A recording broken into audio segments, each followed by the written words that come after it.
नमस्कार, मी मयुरी वर्मा. विकास समाचार मध्ये आपलं स्वागत. मुंबई अहमदाबाद महामार्गावरील रस्त्यांच्या कामांबाबत व ठेकेदाराचा निष्काळजीपणा याबाबत चौकशी करून कारवाई करावी अशा आशयाचे निवेदन पालघरचे खासदार डॉक्टर हेमंत सावरा यांनी केंद्रीय रस्ते वाहतूक आणि महामार्ग मंत्री नितीन गडकरी यांना आज दिलं आहे.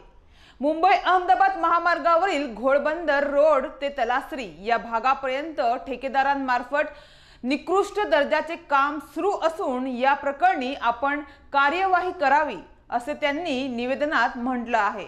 तसेच महामार्गाच्या बांधकामाचा दर्जा अत्यंत निकृष्ट दर्जाचा आहे, त्याचा दर्जा व त्याची स्थिती तपासली जावी असेही त्यांनी निवेदनात म्हटलं आहे.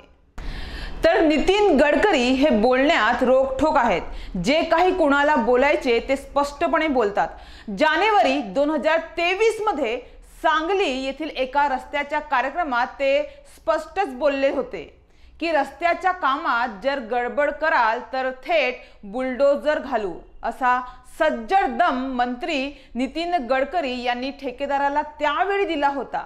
मात्र आता या प्रकरणी चौकशी दरम्यान कारवाई दरम्यान जर घोडबंदर रोड ते तलासरी भागापर्यंत काही गडबड दिसून आली तर नितीन गडकरी कोणती कार्यवाही करतील हे पाहावं लागणार आहे.